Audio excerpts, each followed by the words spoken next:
Okay, today we're going to be looking at acceleration, which is going to be taking the idea of speed and velocity one step further in order to calculate it. So we're looking at acceleration is going to be the rate of change in velocity.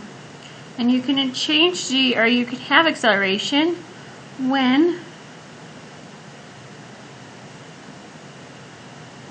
speed, direction, or both changes. So if you increase how fast it's going, change what direction it's going, or maybe both at the same time, is when you're going to experience acceleration. Now as you're looking at acceleration, we're going to be looking at graphing acceleration and being able to calculate acceleration. When you're looking at graphing, it's very similar to the speed graph, but now on your y, you're going to have speed in meters per second, and on your x, you're going to have time still in seconds. So the difference between your speed and acceleration graph is over here on your acceleration graph is going to be speed, over here on your speed graph is going to be distance. So they're similar but different than one another. So as you are looking at a graph, if we had an object that went up, went flat, and then came back down, what we're going to be looking at this point is the object is going to be speeding up. When it's speeding up, that means it's going to have a positive acceleration. Now, when you have a flat line here, that means you have a constant speed. So you're going to have no acceleration. And then here, you're going to be slowing down. So that means you're going to have negative acceleration.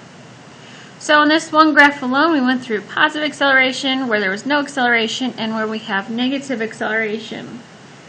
When you're looking at the slope, you're looking at acceleration. So if I took how fast it was going in the end minus how fast it's going in the beginning, see how long that took, I can calculate that, and I can determine what the acceleration of the object is going to be. And I can pick that at a bunch of different points here to see what the acceleration is going to be. Well, right here, where there's no acceleration, it's going to be 0, okay, because you're not increasing your speed at all there. Now we're going to be looking at calculating your acceleration. Okay, so we're going to go back to your formula sheets. Alright, you already have your speed and your velocity. So now we're going to do acceleration.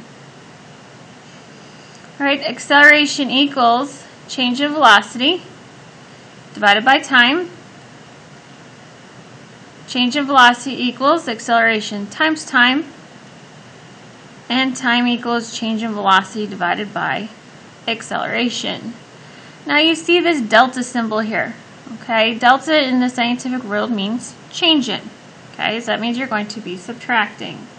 So we're going to make a little note here that delta V equals final velocity minus initial velocity. So A is acceleration, which is going to be in meters per second squared, or meters per second per second. Your change in velocity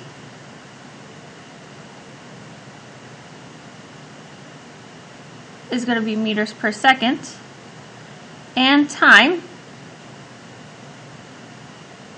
is going to be seconds. Alright, so now you have your formula sheet filled out there. Okay, so meters per second squared or meters per second per second. Now, when we looked at the calculating, alright, and I said we have delta. That means change in. That means to subtract. Delta is used in the scientific world as meaning change in, that you're going to be subtracting. So it could be change in velocity, change in temperature, whatever the equation is. But this Greek symbol of delta is a shortcut way of writing change in. So if you see that delta V, that means change in velocity, which means you're going to take your final velocity minus your initial velocity. Alright, so you're going to need to know that this means change in to subtract, and it's always final velocity minus initial velocity.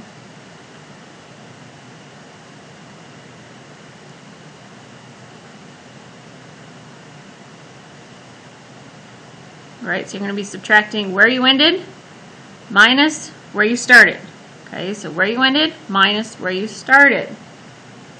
Now when you're looking at this, your SI units is going to be meters per second squared or meters per second. And this is important because sometimes you can square it if these last two units are the same, but if they're not the same, you can't square it.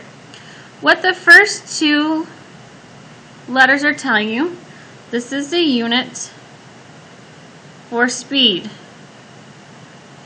This last unit here is the units for time. Okay, so if I get something that says kilometers per hour per second, I know that's my unit for speed, and I know that's my unit for time. So that's the order it's always going to come in. Whatever unit your unit is going to be for your speed or velocity always comes first, and whatever unit is for time is always going to come second. Now, sometimes when you're looking at your final velocity and your initial velocity, they don't always give you both numbers because they're assuming you know when something is going to be zero. So if you have a final velocity that they tell you was at a stop, it came to a stop, that means your final velocity is going to be zero.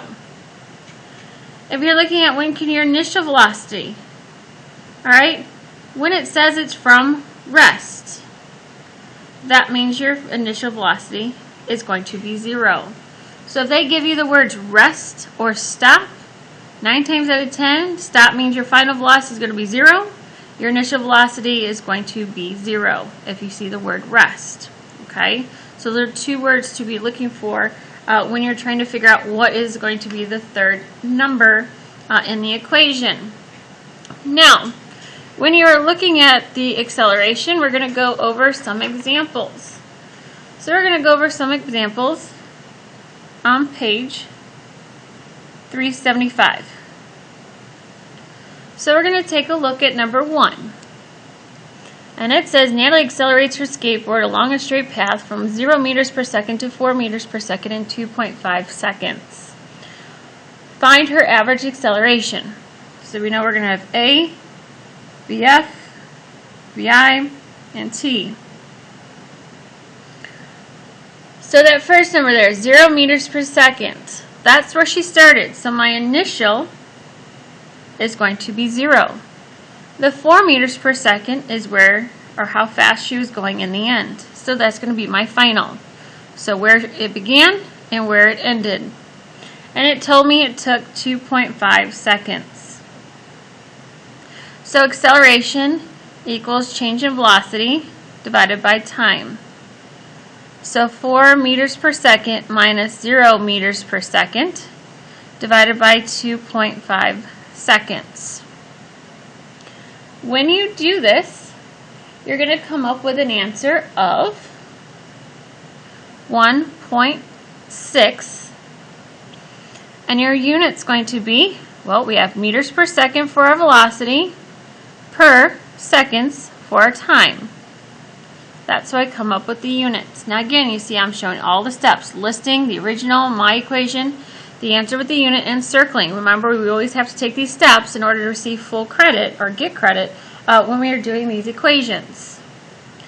So we're going to look at number 4 now.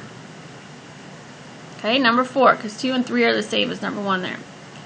It says May's car accelerates at an average rate of 2.6 meters per second square. How long will it take her car to speed up from 24.6 meters per second to 26.8 meters per second? So again, we list our variables. So it says she was going at a rate of 2.6 meters per second squared. Since it's squared, we know that's our acceleration. Then it says 24.6 meters per second. So that's going to be our initial, because that's where she started. And then we had 26.8 meters per second. So that means we're solving for time. So time equals change in velocity divided by acceleration. So we're going to take 26.8 minus 24.6 divided by 2.6 meters per second squared. Alright, so you're going to do the top part first. You're going to subtract 26.8 minus 24.6 and then divide it by 2.6. That in the end should give you an answer of 0.85. And we see what cancels here. Well, we have an extra meter here. Okay, so it's going to cancel. We have an extra second there, so it's going to cancel. So in the end, we're going to be left with seconds. And then number 5, a cyclist travels at a constant velocity of 4.5 meters per second westward and then speeds up at a steady acceleration of 2.3 meters per second squared. Calculate the cyclist's speed after accelerating for 5 seconds. So we have our variables. Alright, so originally said they were going at a rate of 4.5. So we were moving 4.5 meters per second in the beginning. Then it said we were accelerating at 2.3 meters per second squared. And that took 5 seconds. So now we're solving for change in velocity. So acceleration times time. Well, we're going to have to separate this out because we're solving for final. So we're going to expand it to see our two variables. Okay, then we're going to fill in our numbers. Well, we don't know final, so we're going to bring that down. Minus 4 equals 2.3 meters per second squared times 5 seconds. Okay, so what you are going to do is you're going to multiply those two sides first, or the numbers on this side first,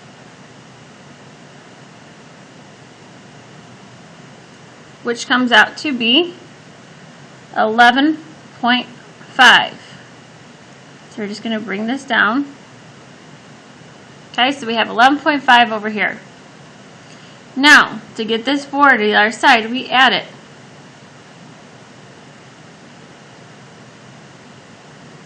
Those cancel out, so your final velocity equals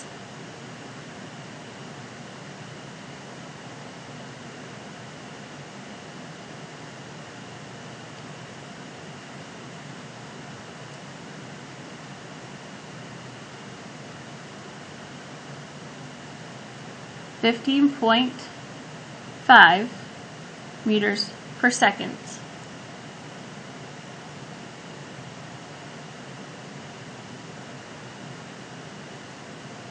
Okay?